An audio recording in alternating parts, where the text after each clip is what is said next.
Сәлеметсіздер ме? Бүгінгі өтетін тақырыбымыз ғылыми жоба және ғылыми мақала дегеніміз не?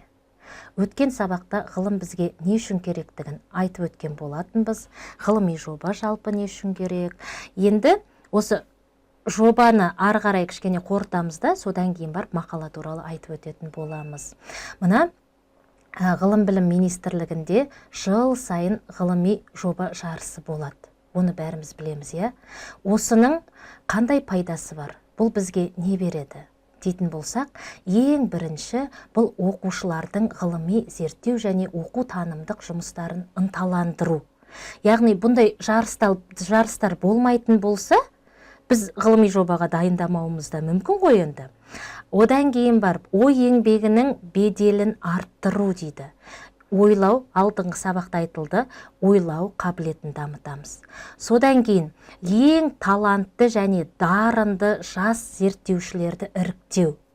Мықты ғалым болатын біздің, мысалға, оқушылар қаншама мың оқушы оқып жатқан болса, оның барлығы ғалым болмайды ғой. Соның ішінен әр жылда бір 5-10 ғалым шығуы мүмкін. Осындай мықты ғалымдарды іріктеу. Одан кейін төртінші, Қазақстан Республикасының интеллектуалдық әлеуетін қалыптастыруға ықпал ету болып табылады. Яғни, ғылыммен айналысатын болса, біз ғылыми жаңалық ашамыз деген сөз. Ғылыми жаңалық ашатын болсақ, біздің мемлекетіміз дамиды. Осы екен.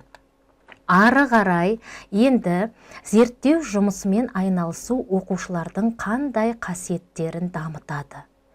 Тек қана ғылыммен бір жаңалық ашқаннан да басқа қасиеттері болады бұлардың.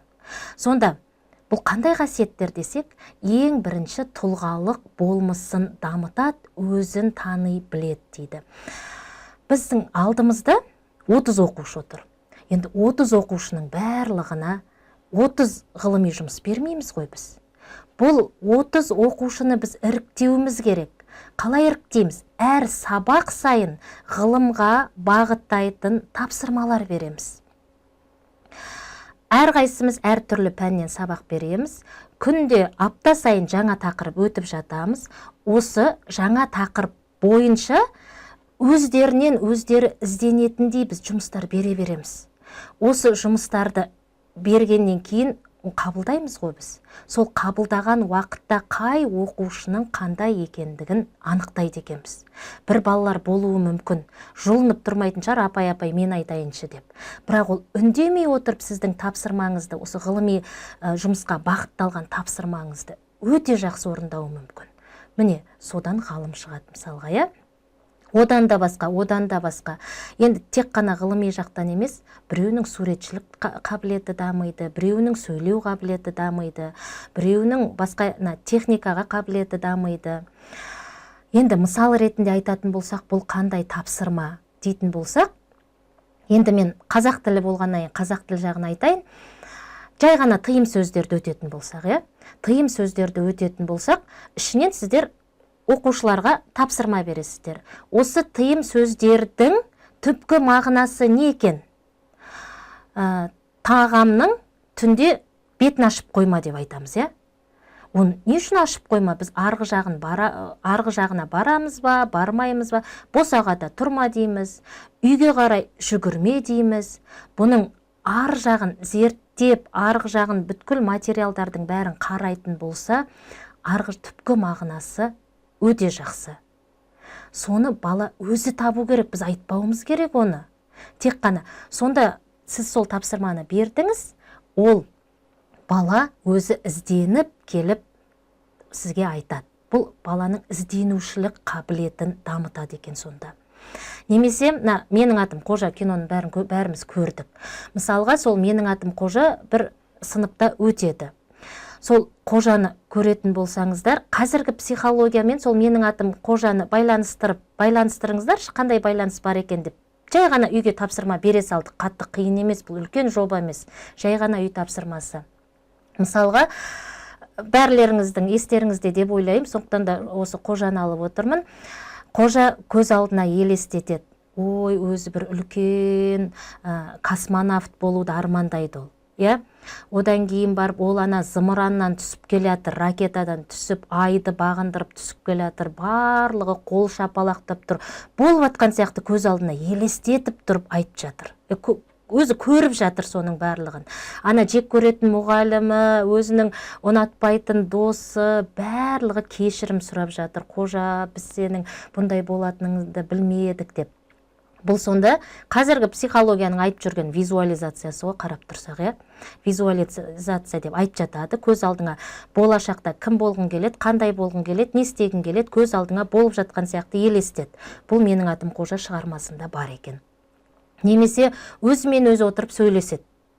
Қазірде айтып жатады ғой, мысалға, іште ренішті қалдыруға болмайды, бос орындық техникасы бар, соны істеңіздер, немесе таңертең өзіңізбен өзіңіз сөйлесіңіз деген сияқты. Осының барлығы менің атым Қожада бар екен. Сондай ұсақ, қарасаңыздар, қысқа ғана тапсырма, бірақ әр сабақтан да осындай өзі ізденіп қарайтын тапсырмаларды бере берсек, соның арасынан біз оқушыларды іріктейміз. Ішінде кім жақсы орындайды, солардың ішінен барып бір оқушыны таңдап алады екенбіз. Жай ғана біреуге тақырыпты бере салатын болсақ, оның қабілеті жоқ болатын болса, немесе ол қабілетті біз ашпайтын болсақ, бұл жұмыс ары қарай жүзеге аспайды. Бізге ішіндегі ең мықты оқушыны таңдап, жақсы тақырып беріп, сол бойынша жұмыс істеуіміз керек. Енді өздігінен іздену қабілеті дамиды дедік. Одан кейін мәселенің шешу жолын іздеу, қорытынды жасау, жауапкершілік алу, қажетті материалдарды таңдай білу, осының барлығы осы бір ғана тапсырманың ішінде болады екен. Сөйлей, тыңдай және сендіре білу, бұл қорғауға байланысты. Сосын ұжыммен іс-әрекетке қабілеттілік дейді. Қазіргі уақытта топтық жұмыс деген бар. Не себепті? Яғни әр адам жеке, біз қоғамда өмір сүріп жатырмыз. Қоғам жеке адам емес, бұл бірнеше адамнан тұрады. Сол адамдар бірігіп бір дүниені жасауға үйренеді екен. Жеке-жеке емес. Сондықтан да қолдан келгенше жаңа тапсырмаларды бердік қой. 5 адамға бір тапсырма, 4 оқушыға бір тапсырма, немесе 6 оқушыға топ-топқа бөліп, соның ішінде олардың әртүрлі қасиеттері дами береді. Біреу мықты слайд жасайтын шығар, біреу мықты ізденетін шығар, мысалға, біреу жақсы қорғай алатын шығар, біреу жүйелеп жаза алатын шығар. Осылар әрқайсысы ақылдаса отырып осы жұмысты істесе, бұл жұмыс өте жүйелі шығады. Солардың ішінен ақырындап сосын анықтаймыз. Осы ғылыми зерттеу жұмысының оқушыларға пайдасы. Одан кейін енді ғылыми мақала туралы айтайық. Ғылыми мақала автордың зерттеу жұмысының нәтижелерін көрсететін жұмыс дейді. Яғни бұл ғылыми мақала өз-өзінен жазыла салатын дүние емес, бұның арнайы құрылымы бар, басы бар, ортасы бар, аяғы бар. Яғни осының барлығын біз білуіміз керек. Ғылыми мақаланы бәріміз жаза аламыз.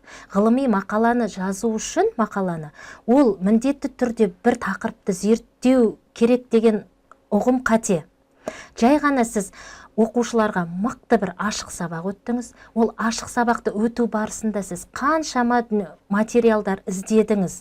YouTube'дан қараған шығарсыз, қаншама тест шешкен шығарсыз, бәрін іздендіңіз. Соның барлығының нәтижесін мақала қылып шығаруға болады.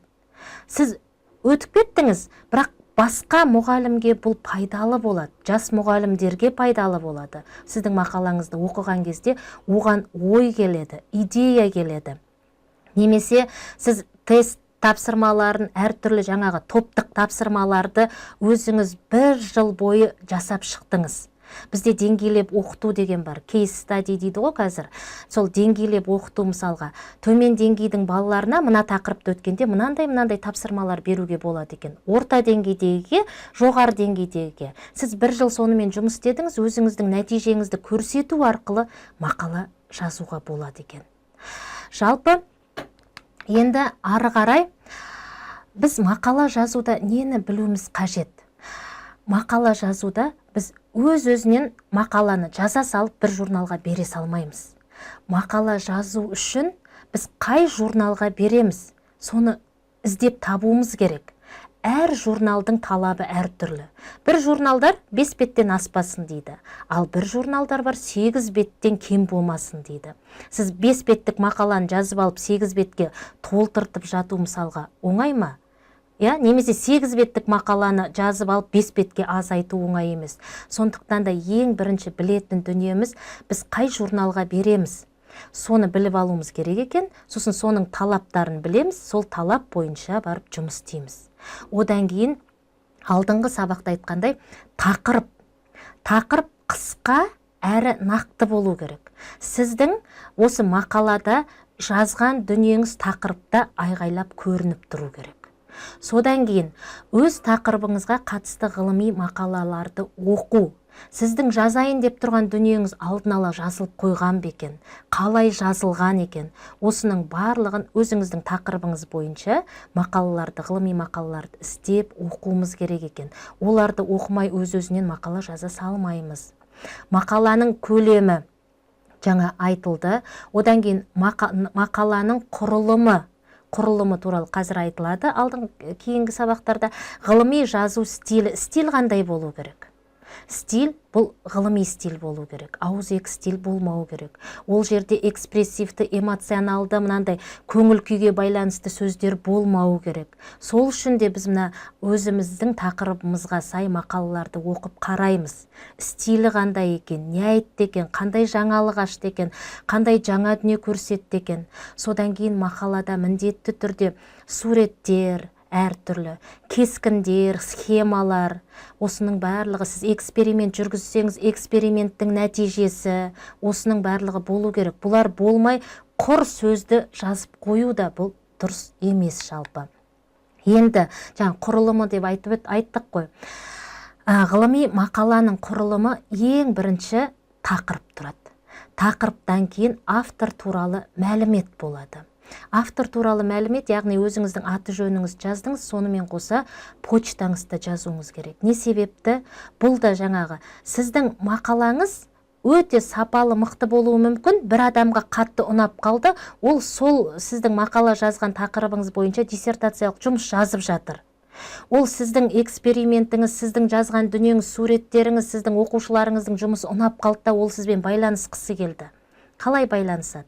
Сондықтан да міндетті түрде бұл почта, электронды почта жазылу керек екен. Аннотацияны алдында түсіндіріп өттім. Яғни сіз қаншама беттік мақала жазсаңыз, соның қысқаша ғана түйіні, басқа адамдар сіздің мақалаңызды оқымай тұрып, аннотацияңызды оқиды. Аннотация ұнаса, ары қарай мақалаңызды оқиды. Кілт сөздер. Бұл кілт сөз не үшін керек? Кілт сөз бұл жерде сіздің мақалаңыздың ең негізгі деген бір 4-5 сөзін жазып қоясыз. Біз ғаламтордан іздеген кезде кілт сөз арқылы іздейміз ғой. Сонда сіздің мақалаңыз шығу үшін негізгі кілт сөздер тұру керек екен. Мақала негізгі бөлім кіріспе, қорытынды болып бөлінеді. Оны қазір мысал ретінде алдыда айтып өтетін боламын. Сосын пайдаланылған әдебиеттер тізімі. Сіз қандай әдебиетті пайдаландыңыз?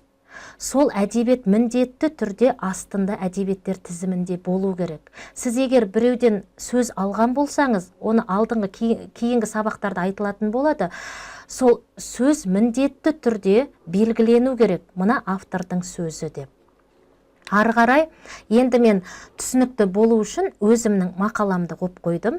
Кейінгі жылы шыққан, бұл жерде қазақ тілін шет тілі ретінде оқыту кезіндегі цифрлық технологиялар деген мақаланы жаздым. Бұл жерде енді қарап тұрсаңыздар, почта жоқ, өйткені бұл енді конкурсқа берілетін мақала болғаннан кейін арнайы бірінші бетінде почта, ол адам туралы түйін мағлұматтар, түйін сөздер, барлығы сол жерде жазылған болатын мына жерде. Енді түйіндеме, мақала қысқа ғана, не туралы. Одан кейін барып ары қарай кіріспесі басталды. Кіріспеде мен енді қазақ тілін шет тілі ретінде оқыту болғаннан кейін қазақ тіліне қазіргі уақытта қызығушылық қаншалықты? Міне, осы туралы қысқа ғана 2 абзацпен ғана айтып өттім.